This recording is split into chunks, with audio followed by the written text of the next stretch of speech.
Assalamualaikum warahmatullahi wabarakatuh. Berjumpa kembali bersama Mimin di Pawon Misteri Official. Semoga kita semua selalu mendapat lindungan Allah Subhanahu wa Ta'ala ya.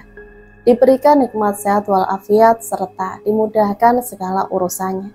Amin ya robbal alamin. Nah, untuk kesempatan kali ini, Mimin akan membagikan satu cerita misteri. Cerita misteri kali ini tentang pesugihan penglaris warung keluargaku. Seperti apa ceritanya? Mari kita mulai.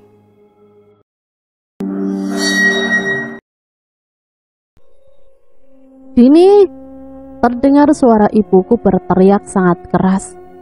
Hal ini sudah biasa terjadi di rumahku. Ibu selalu ngomel kalau sudah pagi seperti ini. Kamu gak ngampus, nak? Ayo cepat bangun, bantu ibu dulu buka warung, karena bapakmu lagi ke pasar. Teriak ibu. Dengan malas aku ke kamar mandi dan cuci muka. Setelah itu ku ambil kunci warung yang tergantung di dekat meja makan. Ingat ya nak, jangan masuk ke dapur warung. Awas loh, kalau ibu tahu kamu masuk ke dapur soto, kata ibuku. Aku heran kenapa ibu setiap hari mengingatkan aku agar tidak pernah masuk dapur warung soto. Iya bu, aku ingat kok, kan setiap hari ibu ngomong hal itu padaku. Jawabku sedikit jutek. Setelah itu antarkan daging-daging ini ke warung sate abangmu ya Din, kata ibu dari dapurku. Iya bu, siap.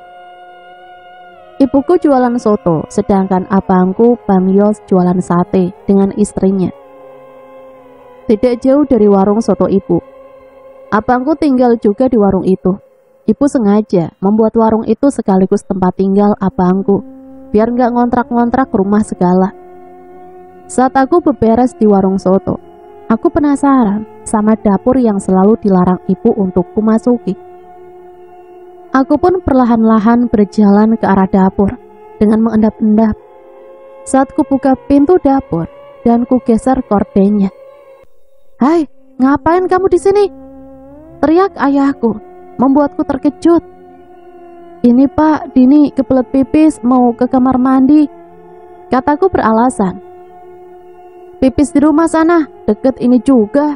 Awas bapakmu ke dapur, kata bapak sembari mendorong tubuhku ke pinggir. Lalu bapak menutup pintu dan menguncinya. Emang ada apa sih di dapur itu? Kenapa aku dilarang masuk ke situ sih? Kamu itu kenapa ngomel-ngomel sendiri gitu sih Din? Tegur ibuku. Ini bu, kenapa sih Dini nggak boleh masuk ke dapur soto? Emang ada apa sih bu? Dini jadi penasaran. Kamu itu nggak perlu tahu Din. Tugas kamu cuma kuliah dan bantu-bantu bapak dan ibu seperlunya aja. Ingat, daging yang untuk abangmu ibu taruh di atas meja. Jangan lupa kamu bawa ya. Aku sedikit kesal pada ibu dan bapakku karena pagi-pagi sudah marahin aku. Saat pergi ke kampus, aku pun mampir ke warung abangku untuk memberikan daging yang akan dipakai abangku untuk jualan sate.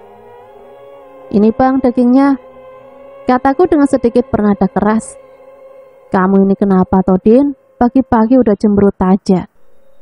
Gak apa-apa bang, jawabku ketus. Udah sana pergi ngampus, ntar telat. Aku pun mengangguk dan pergi. Saat keluar warung abangku, ada sosok perempuan bergaun merah berdiri tepat di depan warung abangku. Dia berdiri mematung di seberang jalan. Tiba-tiba sosok bergaun merah itu menghilang saat aku ingin naik angkot. Kenapa wanita tadi mencurigakan? Memang warung soto dan warung sate abangku sangat ramai. Bahkan beberapa artis pernah makan di warung soto ibu. Ibu juga sering melarangku untuk makan soto di warung.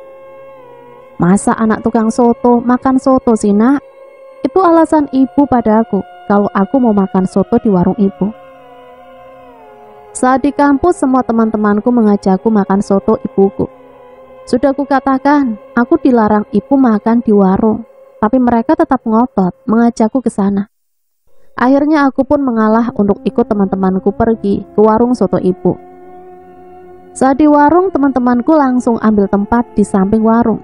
Di sana ada balai yang cukup untuk teman-temanku duduk lesehan.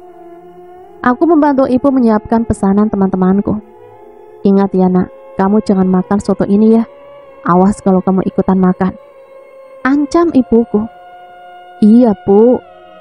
Saat mengantarkan pesanan mereka, aku melihat wanita bergaun merah itu lagi, tepat di belakang sahabat karibku. Kulihat dia mengusap-usap kepala sahabatku itu, dan sepertinya dia tidak merasakan apa-apa. Saat ku dekati sosok itu menghilang. Kulihat di sekeliling tempat itu, tapi wanita itu tak ada lagi. Kok bengong sih? Sini sotonya, udah pada lapar nih. Setelah selesai makan soto, teman-temanku pada pulang. Aku pun membantu orang tuaku beberes.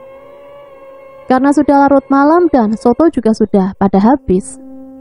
Karena warung tidak jauh dari rumah, aku berjalan kaki sendirian karena bapak dan ibu masih di warung. Aku kepikiran tentang sosok tadi yang mengusap rambut sahabatku itu. Apa dia pelanggan di warung ibu? Dan di warung Bang Yos juga ya? Pikirku. Entahlah, karena aku juga sedang pusing mikirin tugas kuliahku. Begitu sampai di halaman rumah, aku melihat wanita bergaun merah itu lagi. Dia sedang berdiri di depan pintu rumahku dan sedang menatapku. Kali ini wajahnya begitu menyeramkan sekali karena wajahnya rusak dan bagian-bagian dari wajahnya tidak lengkap lagi. Aku pun gemetaran melihat bibirnya yang sudah tidak lagi memperlihatkan gigi-giginya yang tajam dan runcing, mengeluarkan lendir merah. Kakiku bergetar saat menatapnya. Tiba-tiba ada yang menepuk pundakku. Kok malah bengong di sini sih, Din? Ayo masuk ke rumah, kata ibuku. Ternyata ibu dan ayah sudah ada di belakangku saat aku menoleh ke belakang. Iya bu, itu tadi. Ada itu bu. Jawabku tergagap. Sudah, ayo masuk, kata bapak padaku. Karena saat itu kulihat sosok yang menyeramkan itu sudah hilang. Aku pun masuk dan merebahkan tubuhku di kasur. Aku mencoba untuk tidur, tapi sangat sulit. Kulihat jam menunjukkan pukul 11 malam. Aku tetap tidak bisa tidur. Aku kepikiran sahabatku itu. Tiba-tiba perasaanku tidak enak karena aku gelisah mengingat kejadian tadi sore di warung. Kurai ponselku dan menelpon sahabatku itu. Panggilanku masuk, tapi tidak dijawab olehnya. Aku telepon lagi, tetap saja tidak dijawab. Mungkin dia sudah tidur, karena sudah larut malam, pikirku. Aku pun memejamkan mata dan berniat menelponnya besok pagi saja. Atau besok ketemu ke kampus. Keesokan paginya di kampus, aku pun mencari sahabatku itu. Tapi tidak kutemukan dimanapun. Akhirnya aku menunggu di gerbang kampus. Sudah lama ku tunggu, tapi sahabatku tidak datang juga. Aku pun pergi ke rumahnya untuk memastikan kalau dia baik-baik saja. Sampai di depan rumahnya, aku melihat bendera kuning di gerbang rumahnya. Begitu ramai orang memakai baju putih di pekarangan rumahnya. Siapa yang meninggal? Pikirku. Aku pun masuk dan melihat mayat di ruang tengah rumah itu dengan ditutupi kain putih. Saat kuperhatikan, seseorang menyingkap kain itu. Dan astagfirullahaladzim, itu Ayu, sahabatku. Aku terkejut tak kala aku melihat sosok wanita bergaun merah yang menyeramkan tetap di atas kepala Ayu. Lidahnya memanjang seperti menyedot ubun-ubun Ayu. Tiba-tiba tubuh Ayu perlahan menjadi kurus seperti tengkorak. Dan aku menjerit memanggil nama Ayu. Setelah itu aku tidak ingat apa-apa lagi. Begitu sadar aku sudah berada di rumahku. Kamu ini kenapa sih, Din? Kok pingsan di rumah orang? Bikin malu aja. Terus di tempat orang meninggal pula, kata ibuku. Iya bu, maaf. Orang tadi sahabatku yang meninggal itu loh bu. Kemarin yang makan soto di sini. Ibu inget kan? Ibuku hanya diam. Oh iya Din. Besok-besok ajak teman-teman kamu makan soto di sini lagi ya. Ntar ibu kasih harga murah deh. Enggak, Abu. Aku takut nanti teman-temanku yang lain kayak Ayu. Jawabku ketus. Maksud kamu apa, Din? Tanya ibu. Itu Bu, Waktu itu di belakang Ayu ada sosok wanita bergaun merah. Aku takut itu yang mengakibatkan Ayu meninggal. Ah, masa sih? Itu cuma halusinasimu saja kok. Udah jelas-jelas temanmu itu mati karena terjatuh di kamar mandi. Aku hanya terdiam mendengar penjelasan ibu. Masa iya hanya gara-gara jatuh di kamar mandi bisa mati sih? Aku jadi merasa aneh dengan ini semua karena begitu ganjil. Tentang yang kulihat di rumah Ayu, yang menyedot jasad Ayu, ini sungguh mustahil, pikirku. Sebenarnya siapa sosok itu? Kenapa selalu terlihat di sekitar warung ibu, warung Bang Yos, dan di teras rumahku? Aku masih bersedih dengan kematian Ayu, sahabatku itu. Mengapa ini terjadi pada Ayu? Suatu malam aku bermimpi tentang Ayu. Aku melihat di sebuah ruangan ada ibu dan abangku sedang terikat rantai di bagian tangan, kaki, dan lehernya. Ibuku sedang mengipasi wanita bergaun merah itu, dan abangku menjadi tempat kakinya atau kesetnya. Aku menangis melihat hal itu. Wanita itu duduk di kursi yang terbuat dari potongan kaki dan tangan manusia. Membuatku ingin muntah karena potongan-potongan itu masih mengeluarkan darah. Dan sesekali dia menjilatinya dengan lidahnya yang panjang. Sementara di ruangan lain, aku melihat bapakku sedang memotong daging. Ya, itu daging manusia. Dengan lihai bapakku mencincang kaki dan tangan manusia menjadi potongan-potongan kecil. Sementara di sebelahnya, kulihat sepupuku dengan wajah pucat dan menangis. "Dini, tolong aku, Din," kata sepupuku itu. Loh, kenapa sepupuku ada di sini? Sedang apa dia di sini? Tiba-tiba bapakku menaruh dia di meja dan menyayat kakinya. Seketika sepupuku itu menjerit kesakitan. Saking kerasnya, aku menutup telingaku karena terasa sakit. Tapi lain dengan sosok itu yang tertawa terbahak-bahak. Satu persatu tubuh sepupuku itu dipotong bapakku menjadi kecil-kecil. Saat dia berteriak, seketika lehernya digorok oleh bapakku.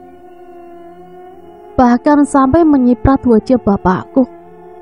Lalu sosok itu mengibaskan tangannya dan ibuku mengambil potongan daging itu dan mempersembahkannya pada sosok itu. Seketika mulut sosok itu terbuka lebar dan menelan habis daging manusia itu ke dalam mulutnya. Sampai-sampai ia menjelati wadah yang masih penuh dengan darah itu sampai bersih. Kulihat ibuku menata rapi potongan kepala di dalam rak. Kepala manusia yang sangat banyak. Bukan hanya itu, bahkan kaki dan tangan juga tersusun rapi di dalam rak. Aku melihat itu mual dan muntah-muntah. Mendengar suaraku muntah, sosok itu melirikku dengan menyeringai. Seakan dia mengatakan, akan tiba giliranku. Aku pun menutup mata karena takut dengan sosok wanita itu. Saat kubuka tangan yang menutupi wajahku, aku sudah berada di dalam kamarku. Ternyata aku bermimpi, pikirku. Mungkin itu hanya pikiranku saja, karena aku masih terbayang dengan kejadian wanita itu waktu mengelus kepala Ayu, sahabatku itu. Tapi tumben, ibuku tidak berteriak membangunkan aku pagi ini. Apa ibu sudah pergi ke warung? Aku pun mencari ibu, langsung ke dapur. Siapa tahu ibu lagi di dapur. Benar saja, ibu lagi di dapur. Kok tumben ibu nggak ke warung, Bu? Apa nggak jualan hari ini? Terus kok udah rapi aja? Mau kemana emangnya, Bu? Pakai baju putih segala, kayak mau ngelayat aja. Emang ibu mau ngelayat, sayang? Nih, mau pergi. Emang siapa yang meninggal, Bu? Kok nggak ada pengumuman di masjid sih? Sepupumu yang meninggal, nak, bukan orang kampung kita. Loh, kok bisa? Emang meninggal kenapa, Bu? Aku ikut ya, Bu. Gak usah, sayang. Mungkin ibu sama bapak sampai malam di rumah budemu. Besok kamu ngampus, kan? Emang meninggalnya kenapa, Bu? Bukannya kemarin Linda baru dari warung ibu, bantu-bantu ibu ya? Terus kok tiba-tiba meninggal? Tanyaku ingin tahu. Hus, sudah, kamu gak usah banyak tanya, mending mandi sana. Lydia meninggal karena gagal jantung. Aku jadi merasa heran, apa mungkin orang masih muda banget bisa kena serangan jantung? Aku jadi teringat mimpiku tadi malam. Daripada di rumah sendirian, aku mending main ke warung abangku aja. Saat di perjalanan ke warung Bang Yos, aku bertemu pegawai ibu di jalan. Aku pun iseng bertanya padanya, Mbak Yanti, mau tanya boleh nggak? Boleh Neng Dini, emang mau tanya apa? Gini Mbak, kemarin sepupuku Linda sampai jam berapa bantu ibu di warung? Apa dia kerja banyak ya, terus kecapean? Yang saya lihat sih Neng, dia nggak bantu apa-apa tuh. Juragan ibu malah nyuruh dia duduk nyantai sambil makan soto. Makanya banyak lagi, kata Mbak Yanti. Aku pun heran dengan pengakuan Mbak Yanti. Saat tiba di warung Bang Yos, aku pun menanyakan keberadaan Sari, istri Bang Yos. Oh, ternyata dia ikut sama ibuku ke rumah Bude dan melayat. Karena di warung Bang Yos sangat ramai, aku pun membantu Bang Yos. Padahal karyawannya banyak, tetap aja Bang Yos kewalahan melayani pembeli. Kulihat Bang Yos kewalahan membakar sate pesanan pembeli. Aku pun membantu membakar sate itu. Saat ku bantu membakar sate-sate itu, kulihat Bang Yos sesekali menaruh sate yang berbeda ke dalam pesanan pembeli. Ya, sate yang baru dibakar digabung dengan sate yang masih mentah. Walau hanya 1 atau 2 tusuk dalam setiap piring atau bungkus. Aneh pikirku. Kalau masih ada yang masih mentah, kan pelanggan pada protes, pikirku. Maka dari itu sewaktu akan diantar ke meja pelanggan, aku memberhentikan salah satu karyawan Bang Yos. Ku cek kembali piring pesanan itu. Kulihat dan ku balak-balik setiap tusuknya. Aneh, semua sate itu matang dan baik-baik saja. Semua sudah terbakar. Lantas mana sate yang masih mentah tadi? Neng, ada apa? Kok diliatin gitu sih satenya? Kata karyawan Bang Yos. Enggak kok Mbak, cuma cek aja kayak ada yang kurang. Nah kan betul, yang ini bawang gorengnya dikit amat, tolong ditambahin lagi, kataku beralasan. Gak lama kemudian Mbak Sari dan anaknya datang. Ternyata Mbak Sari gak nginep di rumah Bude. Mungkin karena anaknya masih kecil, pikirku. Tiba-tiba kulihat Bang Yos memukul tangan anaknya saat anaknya nyomot 1 tusuk sate yang sudah dibakar di etalase. Sudah Bapak bilang, jangan makan sate ini di warung, bentak Bang Yos. Iya Pak, tapi aku lapar, kata Anton dengan polosnya. Makan di belakang sana, jangan ganggu Bapak sama Ibu lagi kerja. Ternyata bukan hanya aku yang dilarang Ibu makan soto di warung. Tapi Anton juga dilarang Bang Yos makan sate di warungnya. Kadang aku heran, kenapa mereka melarang kami. Padahal kan bagus kalau kami makan di warung, jadi nggak ada uang keluar tambahan. Anton pun pergi ke belakang untuk makan. Aku merasa kasihan padanya, jadi ku ikuti Anton. Aku sih ingin ngajak Anton beli makanan di luar aja. Kebetulan aku juga lagi lapar. Mau makan sate udah pasti dilarang Bang Yos juga, pikirku. Saat melewati antrian pembeli dan meja-meja makan, di sini aku sempat melihat wanita bergaun merah itu di salah satu meja pembeli. Dia asik jongkok di atas meja dan melihat orang-orang lagi makan. Liurnya menetes ke dalam piring orang yang sedang makan sate. Liur itu berjatuhan di antara piring mereka. Liur itu berwarna kuning kehitaman, berlendir dan sangat menjijikkan. Tapi mereka tetap makan dengan lahapnya dan seperti tidak melihat sosok itu di atas meja mereka. Aku pun mual ingin muntah. Tak bisa ku tahan lagi. Aku berlari ke belakang warung dan muntah di sana.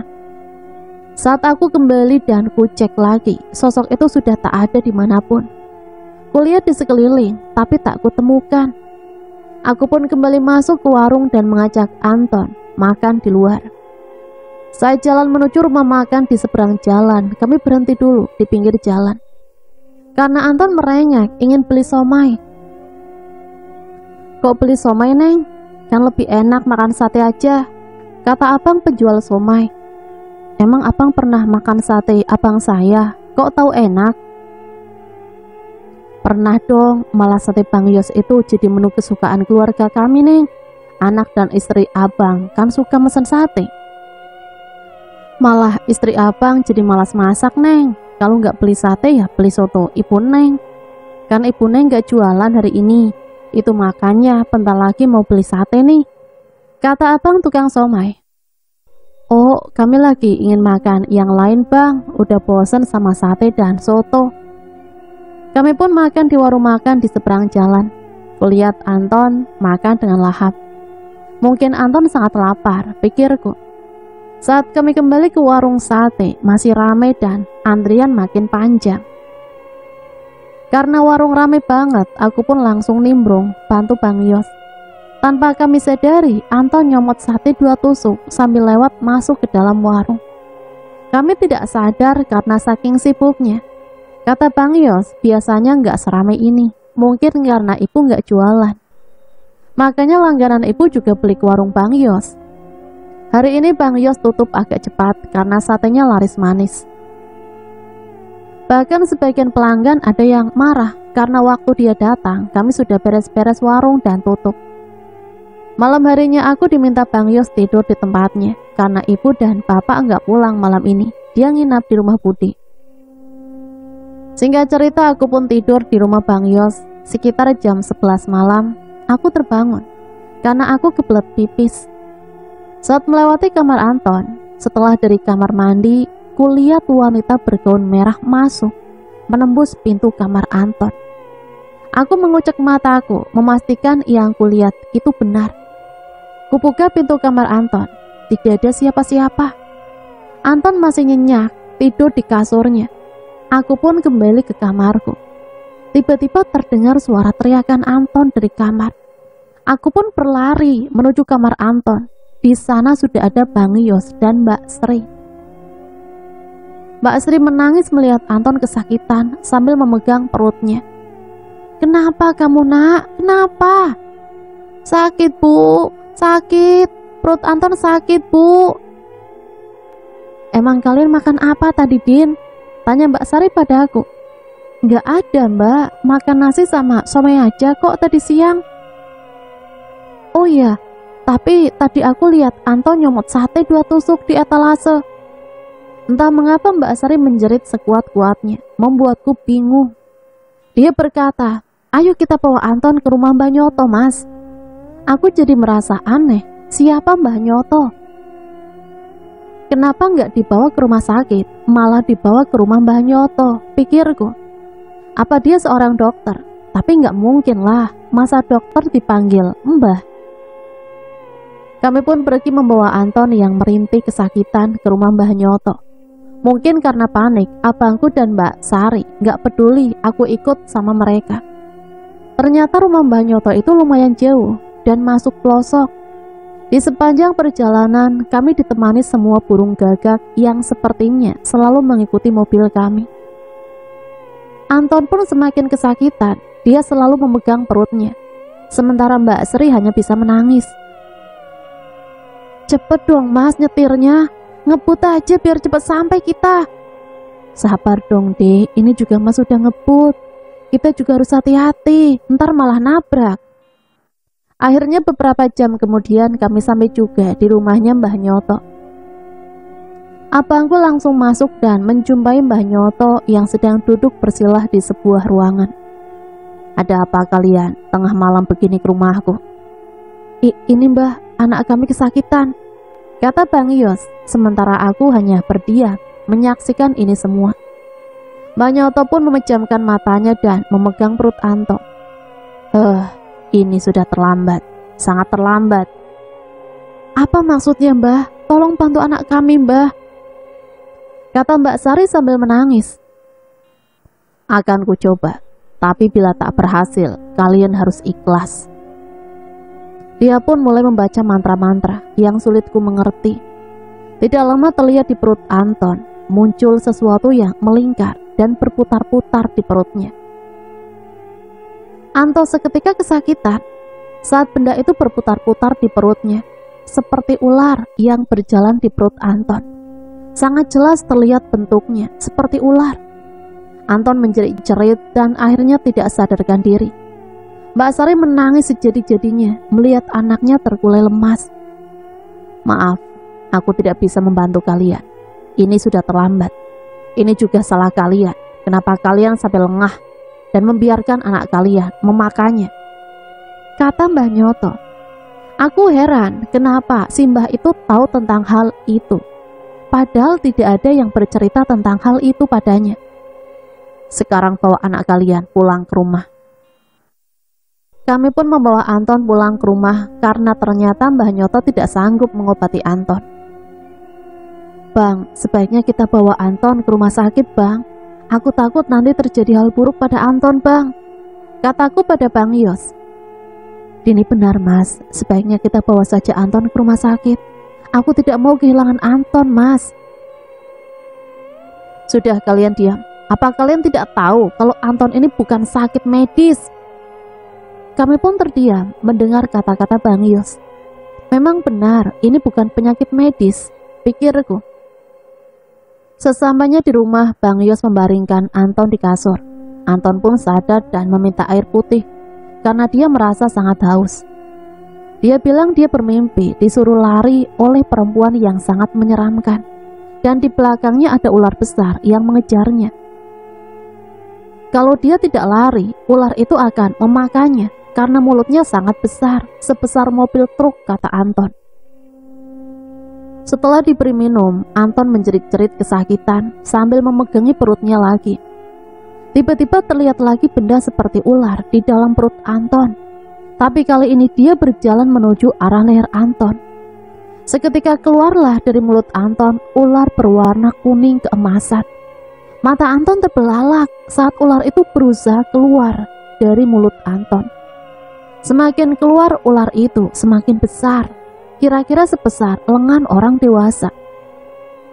Anton sampai kejang-kejang dan matanya melotot seperti ingin keluar dari rongga matanya. Mbak Sari dan Bang Yos menangis menyaksikan hal ini. Sementara aku berlari ke belakang ingin mencari kayu untuk memukul ular itu. Saat setengah bagian ular itu keluar, ku ayunkan kayu itu ke arah kepala ular itu. Seketika kayu itu mengenai kepala ular itu. Kepala ular itu pun pecah dan mengeluarkan darah. Tapi tiba-tiba ular itu masuk lagi ke dalam perut Anton. Setelah ular itu hilang, Anton tidak bergerak sama sekali karena dia sudah meninggal. Dengan mata melotot dan mulut robek sangat lebar.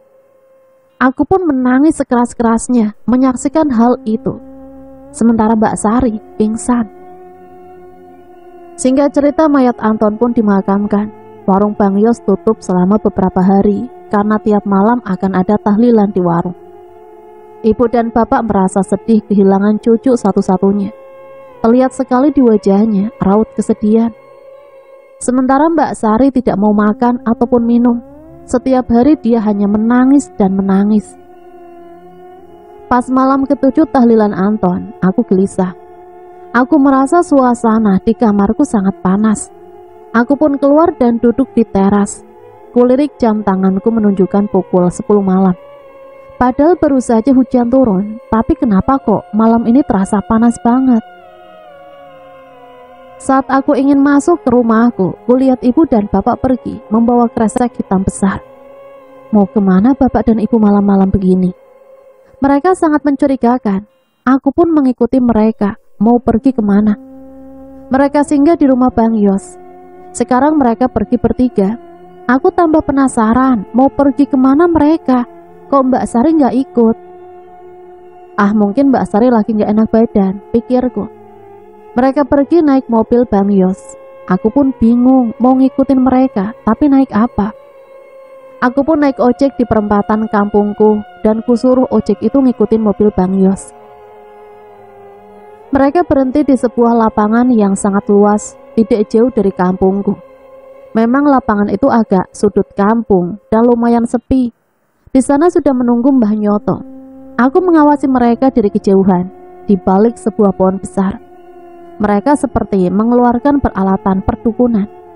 Sangat jelas terlihat yang mereka lakukan karena penerangan yang mereka pakai lampu minyak yang lumayan banyak.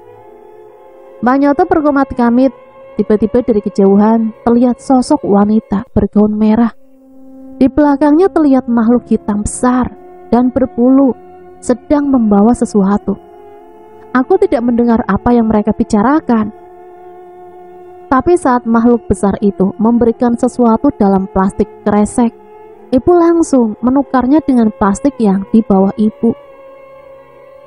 Setelah selesai melakukan ritual, mereka pun beranjak pulang, meninggalkan Mbah Nyoto sendirian dengan wanita bergaun merah itu. Saat kulihat wanita itu menyeringai, memperlihatkan giginya dan liur yang menetes di mulutnya yang tidak memiliki bibir itu.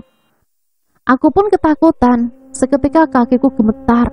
Ingin rasanya aku segera berlari dari situ, tapi kakiku seperti tertancap di bumi. Sosok wanita itu membuka isi plastik pemberian ibu dan segera menyantapnya di tempat. Apakah isi plastik itu? Pikirku penasaran. Sengaja ku fokuskan mataku melihat isi plastik itu. Astagfirullahaladzim. Aku melihat potongan kaki dan rambut yang panjang. Dia begitu lahap memakan potongan-potongan tubuh manusia itu. Apa yang telah dilakukan ibu? Tega sekali keluargaku membunuh orang demi larisnya warung mereka, pikirku dalam hati. Wanita itu pun melirikku dan menunjuk ke arahku. Dengan secepat kilat, aku berlari menuju tukang ojek yang masih menungguku. Sampai di rumah, aku dapati mobil Bang Yos masih parkir di halaman rumah. Dengan mengendap-endap, aku menguping pembicaraan mereka. Sudahlah, kamu ikhlaskan saja jasad anakmu itu jadi santapannya. Toh Anton kan sudah mati juga. Kita mau bilang apa kalau dia menginginkan mayat anakmu? Tapi Bu, bagaimana bila orang-orang tahu makam Anton sudah kosong?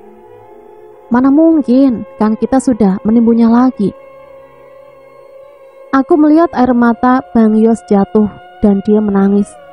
Sudahlah Yos, hapus air matamu. Kita sudah memulai ini semua, jadi kita harus mematuhi keinginannya. Toh kamu bisa punya anak lagi kan? Aku sangat terkejut mendengar ini semua. Tega sekali mereka melakukan hal ini pada mayat Anton. Aku pun masuk ke rumah. Dini, dari mana kamu malam-malam begini? Tanya ibu. Habis beli obat sakit kepala, Bu. Kepalaku terasa sangat sakit tiba-tiba. Kataku beralasan pada ibu agar ibu tidak curiga. Ya udah Bu, aku pulang dulu. Kasihan Sari di rumah sendirian. Saat Bang Yos ingin pulang ke rumahnya, dia mengajakku ikut untuk nginep di rumahnya. Hitung-hitung biar Mbak Sari nggak sedih lagi.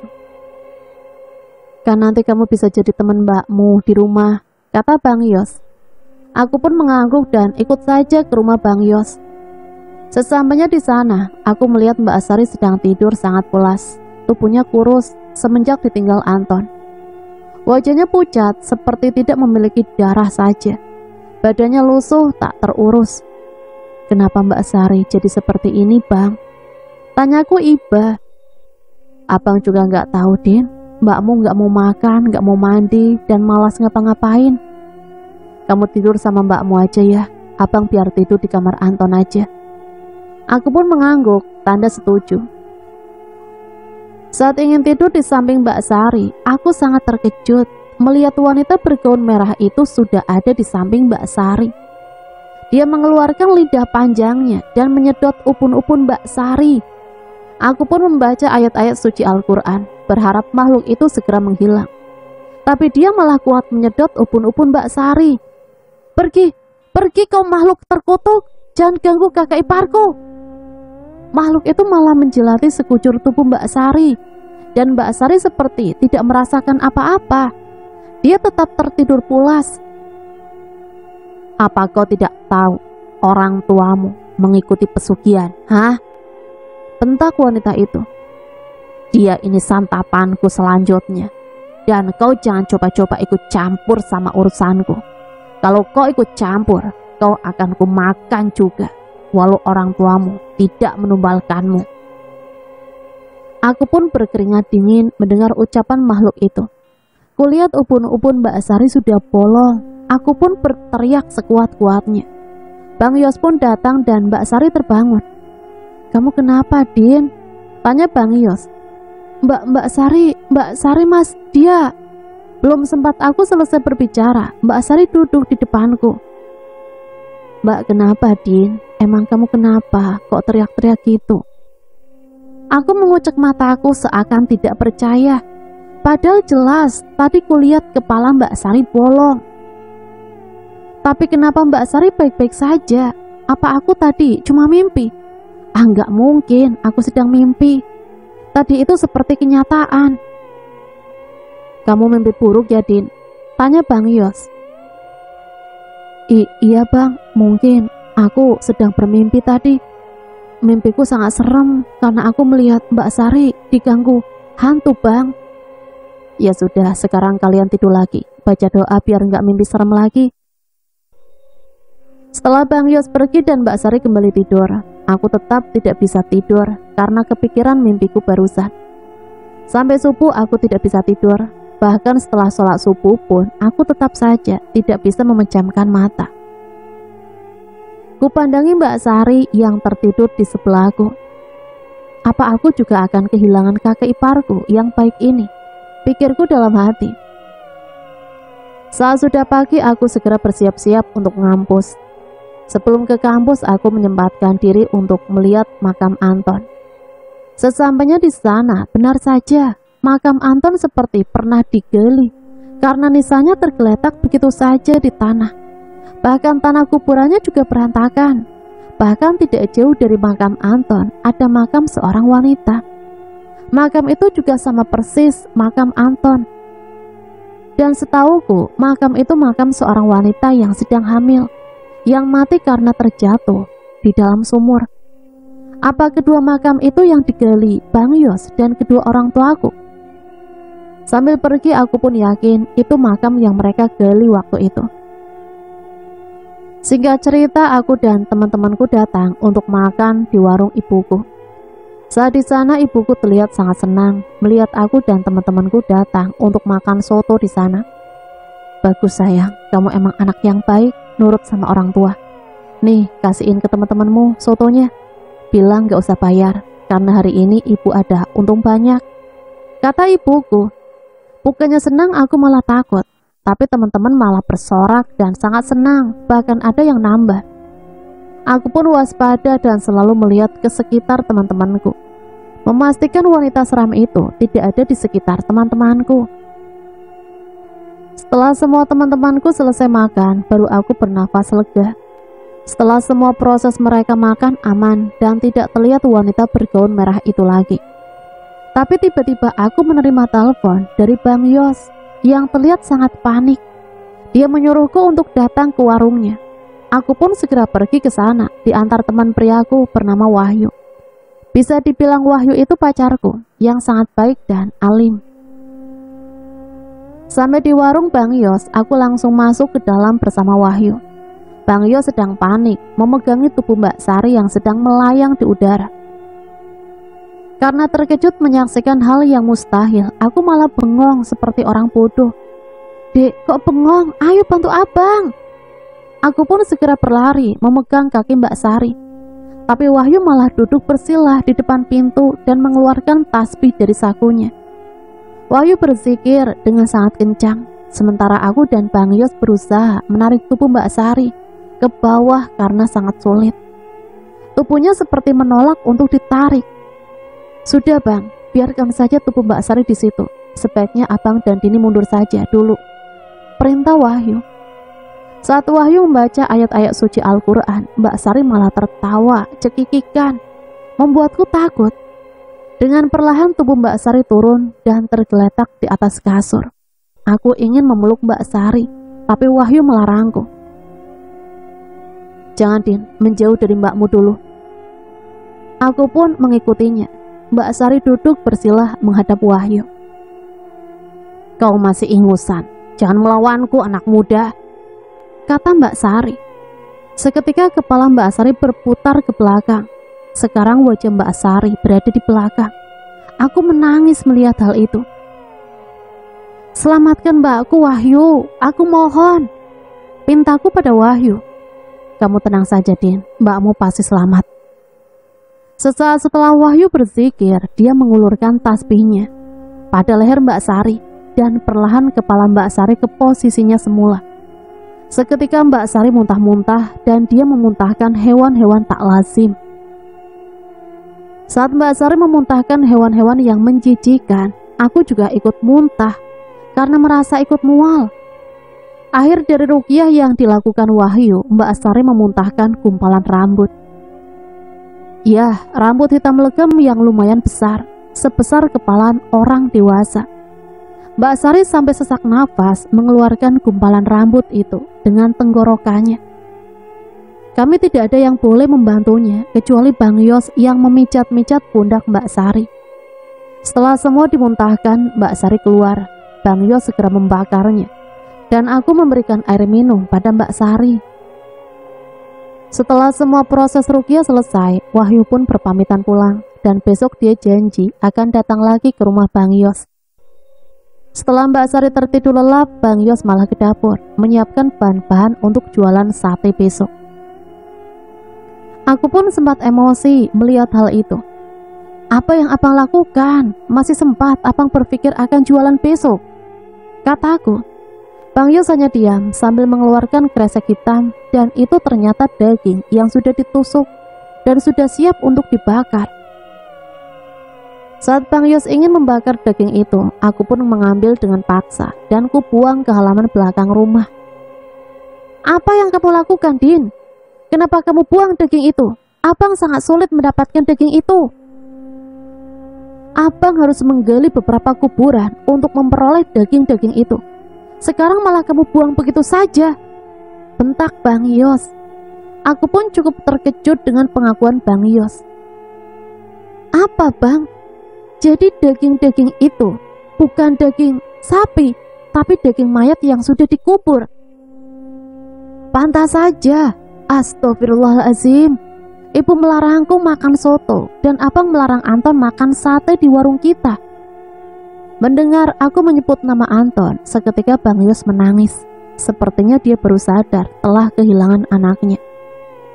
Sudah bang, cukup sudah dengan semua ini. Karena ini sudah melanggar agama bang. Kamu itu tidak mengerti, Din. Abang dan ibu gak akan semudah itu untuk berhenti. Karena bisa saja kita akan jadi tumbalnya. Wahyu pasti bisa menolong kita bang, karena bapaknya seorang kiai. Apa nggak bisa, Din? Makhluk itu sekarang semakin kuat karena dia sudah banyak makan tumbal manusia, mayat manusia. Bang Yos pun memungut daging-daging yang kubuang tadi. Dia lalu mencuci daging-daging itu dan membakarnya. Aku hanya melihat dengan sedih, tapi aku diam-diam sudah membuat rencana untuk abang dan kedua orang tuaku. Aku ingin mereka berhenti untuk mencari tumbal pesugihan warung mereka. Karena itu tidak baik, bisa saja suatu hari nanti mereka yang akan jadi tumbal. Besoknya Wahyu pun menepati janjinya untuk datang ke rumah Bang Yos, sementara Bang Yos berjualan sate. Aku dan Wahyu membawa Mbak Sari ke rumahku, karena nggak mungkin Wahyu meruqyah Mbak Sari di rumah Mbak Sari karena Bang Yos jualan. Kami pun menidurkan Mbak Sari di atas kasurku. Wahyu mulai bersilah menghadap Mbak Sari. Dia membaca ayat-ayat suci Al-Quran dan seperti biasa, dia mengeluarkan tasbih dari sakunya. Belum selesai Wahyu membacakan ayat-ayat Al-Quran, tiba-tiba Mbak Sari memuntahkan potongan tubuh manusia, seperti potongan kaki dan tangan yang sangat bau. Karena potongan-potongan itu sudah membusuk berwarna hitam. Mbak Sari merasa kesusahan memuntahkan yang tak lazim tersebut. Sampai-sampai dia sesak dan wajahnya memerah. Aku hanya terdiam. Aku berlari memanggil Bang Yos yang sedang berjualan agar dia menyaksikan sendiri yang telah terjadi pada Mbak Sari. Tapi pembeli begitu ramai membuatku mengurungkan niatku memanggil Bang Yos. Mbak Sari lemas setelah memuntahkan itu semua. Aku kasihan, ingin ku dekati Mbak Sari untuk memberinya minum, tapi dilarang oleh Wahyu. Jangan dekati dia, Din. Itu bukan Mbak Sari, tapi makhluk lain, kata Wahyu. Aku pun segera mundur karena benar saja Mbak Sari tertawa cekikikan, membuat bulu kuduku berdiri. Mbak Sari tiba-tiba menyerang Wahyu. Dia mencekik leher Wahyu. Seketika Wahyu merasa sesak. Aku mencoba mendorong Wahyu dengan menarik tangan Mbak Sari, tapi sangat sulit. Tenaga Mbak Sari kuat sekali, seperti tenaga laki-laki. Wahyu sudah hampir gak bisa nafas. Dia menyuruhku untuk membacakan Al-Fatihah di telinga Mbak Sari. Kudekatkan mulutku ke telinga Mbak Sari dan kubacakan Al-Fatihah padanya. Berhasil juga, karena Mbak Sari menjerit-jerit memegangi telinganya. Sementara cekikan di leher Wahyu terlepas. Saat berteriak itulah dari telinga Mbak Sari keluar darah bercampur nanah yang sangat menjijikan. Sampai aku merasa mual karena sangat bau sekali. Tiba-tiba Mbak Sari lari ke dapur dan mengambil sebilah pisau dan dia menggorok lehernya sendiri. Aku berteriak sekuat-kuatnya dan Bang Yos pun datang. Dia melihat Mbak Sari sudah terkapar di lantai berlumuran darah. Dia memeluk dan menangisi Mbak Sari yang sudah tidak bernyawa itu. Dia menyalahkan Wahyu atas kematian Mbak Sari. Aku pun mengatakan bahwa Mbak Sari kesurupan saat diruqyah oleh Wahyu. Dan Wahyu ingin menolong Mbak Sari dari iblis yang disembah oleh Bang Yos dan ibu.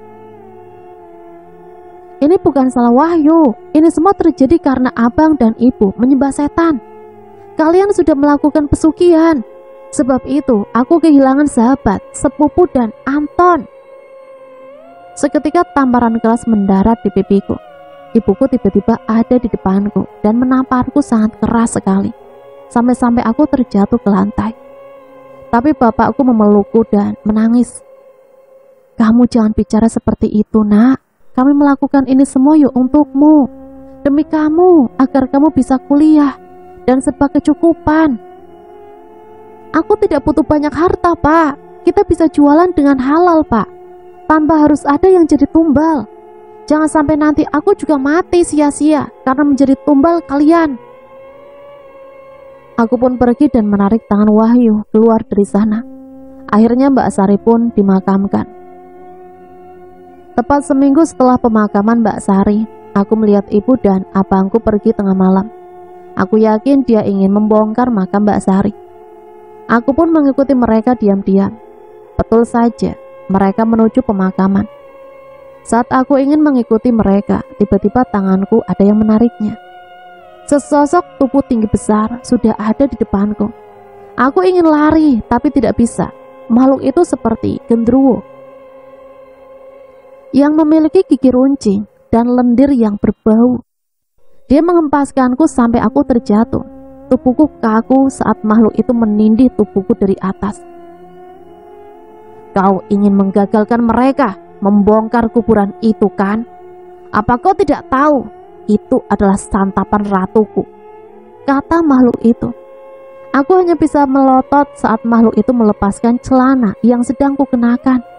Aku ingin berteriak, tapi suaraku seakan nyangkut di leherku. Aku hanya bisa menangis. Apa aku akan diperkosa oleh makhluk itu? Pikirku. Air mataku tak bisa kubendung, hanya mengalir tanpa suara tangis. Seketika makhluk itu merobek bajuku. Sekarang aku tanpa baju dan hanya mengenakan pakaian dalam saja. Melihat tubuhku yang sudah hampir bugil, genderuwo itu mengeluarkan liur dan memperlihatkan barangnya yang besar. Aku sangat ketakutan. Ingin rasanya saat itu aku pingsan saja. Dan kalau perlu lebih baik aku mati daripada aku harus diperkosa oleh makhluk ini. Sungguh, aku ingin dicabut saja nyawaku oleh Allah saat itu juga. Saat makhluk itu bersiap-siap untuk menyetubuhiku, dia seperti terbentur benda keras. Seperti ada penghalang di antara aku dan makhluk itu. Dia berusaha menciumku, tapi seperti tadi, wajahnya seperti membentur sesuatu. Apalagi yang kau tunggu? Cepat setubui dia, kata suara dari kegelapan di sekitarku. Terdengar jelas suara itu seperti suara seorang wanita. Aku pun memejamkan mataku saat makhluk itu ingin kembali menciumku. Makhluk itu hanya mengeram. Sepertinya makhluk itu merasa kesal karena tidak bisa menyentuhku. Dia melayang di atas tubuhku, sementara aku tidak bisa bergerak. Kulihat ibu dan Bang Yos sudah selesai menggali makam Mbak Sari dan mereka ingin pergi. Aku berusaha berteriak dan ingin meminta tolong pada mereka, tapi suaraku tidak keluar sampai mereka pergi dan menghilang di kegelapan malam. Gendruwo itu pun masih berusaha keras membenturkan kepalanya di atasku sampai keluar cairan hitam dari kepalanya yang terluka. Walau terluka parah sampai kepalanya hancur, dia tetap tidak berhenti membenturkan kepalanya. Tiba-tiba dia terhempas begitu saja, begitu keras menjauhiku, dan aku pun bisa bergerak. Sesegera mungkin aku bangun dan memperbaiki pakaianku. Lalu aku berlari. Dari kejauhan kulihat makhluk itu terbakar dan menimbulkan kobaran api yang lumayan besar. Seperti ada suara yang menuntunku untuk berlari, walau dengan tubuh yang lemas dan tidak bertenaga. Aku tetap berusaha untuk lari dari makam itu. Aku berharap akan bertemu ibu dan abangku di rumah. Sesampainya di rumah, tidak ada siapa-siapa. Aku berinisiatif pergi ke lapangan di mana waktu itu mereka melakukan ritual. Setelah aku mengganti pakaianku, aku pun berniat pergi mencari ibuku. Tapi di depan rumahku sudah berdiri Wahyu. Dia menungguku, bertanya apakah aku baik-baik saja saat ini. Kamu baik-baik saja kan? Tidak terjadi apa-apa kan? Tanya Wahyu dengan cemas. Aku nggak apa-apa kok, aku mau mencari ibuku. Dan Wahyu menawarkan diri untuk menemaniku. Kami pergi ke lapangan itu, tapi ibu tidak ada di situ. Aku pun bingung, ingin mencari di mana lagi mereka. Akhirnya aku dan Wahyu kembali ke rumah dan menunggu mereka di rumah saja. Saat mereka pulang ke rumah, aku langsung memeluk ibuku. Kamu kenapa sayang? Kok nangis sih? Apa ada yang jahat sama kamu? Kata ibuku. Ada bu, ibu dan Bang Yos jahat padaku. Aku tadi sengaja ngikutin ibu ke kuburan. Apa ibu tahu apa yang terjadi padaku? Aku hampir diperkosa gendruwo bu. Untung saja aku bisa lolos dan selamat dari gendruwo itu, kataku sambil menangis. Loh, emang kamu ngapain ke kuburan? Pakai ngikutin ibu segala. Aku nggak mau ibu membongkar makam Mbak Sari. Kenapa kalian tega bu? Biarlah Mbak Sari meninggal dengan tenang. Sementara Bang Yos hanya tertunduk. Abang sebagai suami sangat kejam, melebihi iblis. Kemarin makam Anton, sekarang makam Mbak Sari. Dasar, abang ini suami dan ayah berarti iblis. Teriakku. Tiba-tiba ibu menamparku sangat keras. Sudah cukup, semenjak kamu bergaul dengan laki-laki ini, kamu semakin berani melawan orang tua. Mulai hari ini, ibu melarangmu untuk berteman dengan laki-laki itu. Bentak ibu. Dia pun mengusir Wahyu dengan tidak sopan. Baiklah bu, saya akan pergi dari sini. Dini, kamu harus ingat kata-kataku tadi padamu. Tolong kamu ikutin apa yang aku katakan. Aku pun hanya mengangguk. Memang kami sudah membuat sebuah rencana agar mereka sadar atas apa yang mereka lakukan. Dan rencana pertama kami akan menyadarkan Bang Yos terlebih dahulu. Karena setelah aku berbicara tadi, sepertinya Bang Yos sudah mulai menyesal atas perbuatannya. Pagi-pagi sekali aku berpamitan berangkat ngampus. Kuliah di warung soto ibu sudah sangat ramai sekali, seperti biasanya. Tapi warung Bang Yos kenapa tutup? Apa dia tidak berjualan? Padahal kan semalam dia baru dapat pasokan daging dari ritual itu. Pikirku. Aku pun masuk ke warung dan berjalan terus ke dalam. Aku mencari Bang Yos, tapi tidak ada juga. Di atas meja sudah tersusun sate yang siap untuk dijual. Kemana Bang Yos? Pikirku. Aku berjalan perlahan ke kamar mandi karena aku takut nanti Bang Yos lagi mandi di dalam. Tetapi kamar mandi kosong. Aku pun mencari di sekitar rumah, tapi aku tidak menemukan Bang Yos. Saat ingin beranjak dari dapur, aku mendengar suara seperti suara orang makan. Siapa yang sedang makan di belakang rumah? Pikirku. Aku pun mengintip dari pintu. Kubuka sedikit pintu belakang untuk cek suara itu. Astaghfirullahalazim. Ternyata itu suara makhluk yang selalu muncul di warung. Ya, wanita bergaun merah dengan lidah yang panjang. Dia segera menyantap seseorang. Aku tidak bisa melihat wajahnya dengan jelas karena dia menyantap bagian kepalanya. Aku menutup mulutku karena ingin muntah menyaksikan hal itu. Saat perlahan aku mundur, tiba-tiba aku menjatuhkan tumpukan sendok. Pintu pun terbuka lebar. Kepala wanita itu refleks berputar ke belakang. Mulutnya yang lebar itu menyeringai dengan penuh darah yang memenuhi seluruh wajahnya. Tiba-tiba wanita itu hilang setelah menyeringai padaku. Dan betul dugaanku, itu mayat Bang Yos. Yang awalnya kulihat wajahnya sudah tak utuh. Tapi saat wanita itu hilang, wajah Bang Yos sudah utuh kembali. Ternyata makhluk itu menyantap kepala Bang Yos, tapi tidak nyata. Rupanya Bang Yos sengaja menumbalkan dirinya pada wanita itu, karena Bang Yos merasa bersalah atas apa yang terjadi pada istri dan anaknya. Pemakaman pun selesai dilakukan. Ini sudah semakin kelewatan, pikirku. Akhirnya rencana yang kupersiapkan dengan Wahyu kulaksanakan. Aku mengundang pengajian ibu-ibu di rumahku dengan mengundang Pak Kiai, bapaknya Wahyu. Tanpa sepengetahuan ibuku, setelah selesai kami pun bertiga berzikir di rumah setelah ibu-ibu pengajian pulang. Ibuku murka melihatku mengaji di rumah. Ibu mengusir Wahyu dan bapaknya dengan kasar. Tapi Bapak Wahyu berpesan padaku agar pastikan ibuku mandi dengan air yang sudah dibaca Pak Kiai tadi. Aku berpikir gimana caranya.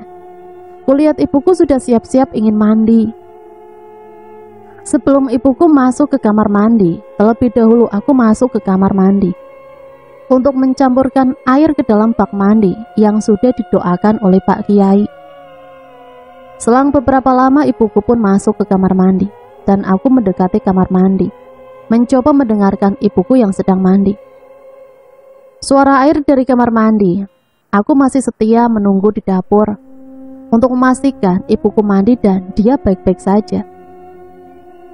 Sambil menunggu ibu, aku beberes dapur.